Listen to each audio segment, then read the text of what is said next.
Why Gone with the Wind was temporarily removed from HBO Max. The Oscar-winning 1939 film will return with new material framing its racist tropes and positive depiction of slave owners as Civil War monuments fall around the country. So does one that was rendered in film. Gone with the Wind is one of the most popular films in history, but its upbeat depiction of slavery, racist stereotypes, and other outdated aspects of its story has made it too toxic to stand alone. That was the determination of HBO Max, which removed the film from its streaming service Tuesday night amid the protests in the United States over racial injustice, sparked by the killing of George Floyd beneath the knee of a Minneapolis police officer. His death has led to widespread demonstrations and a reckoning over long-standing wrongs throughout all corners of the culture. The film will not go away forever, though.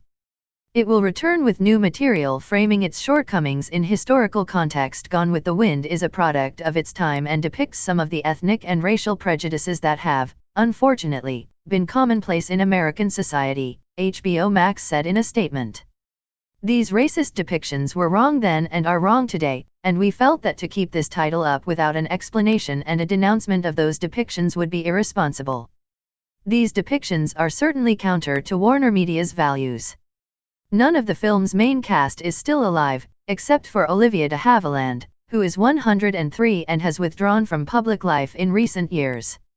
Based on Margaret Mitchell's 1936 novel about life on an Atlanta plantation before, during and after the Civil War, Gone with the Wind remains the highest-grossing film in history when box office is adjusted for inflation. In today's dollars, it would have earned a total of $3.7 billion in ticket sales, putting it ahead of 2009's Avatar's $3.2 billion.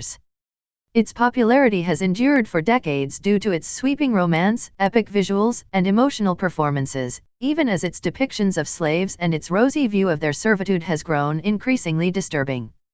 The decision to remove the film from HBO Max came after 12 years. A slave screenwriter, John Ridley, who won the Best Adapted Screenplay Oscar for his work on the Best Picture winner, penned a column in the Los Angeles Times saying it should not continue to be shown.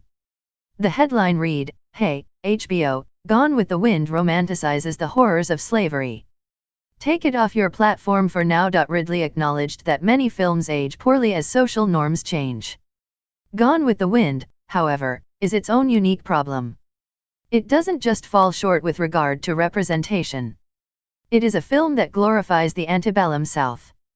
It is a film that, when it is not ignoring the horrors of slavery, pauses only to perpetuate some of the most painful stereotypes of people of color, he wrote. He went on to say that the 81-year-old film does real harm today by romanticizing the Confederacy and legitimizing the notion that secession from the Union in order to protect slave ownership was a noble cause. It continues to give cover to those who falsely claim that clinging to the iconography of the plantation era is a matter of heritage, not hate. Ridley did not call for the movie to be removed forever, as Disney has done with the similarly troubling Song of the South. Let me be real clear, I don't believe in censorship. I don't think Gone with the Wind should be relegated to a vault in Burbank.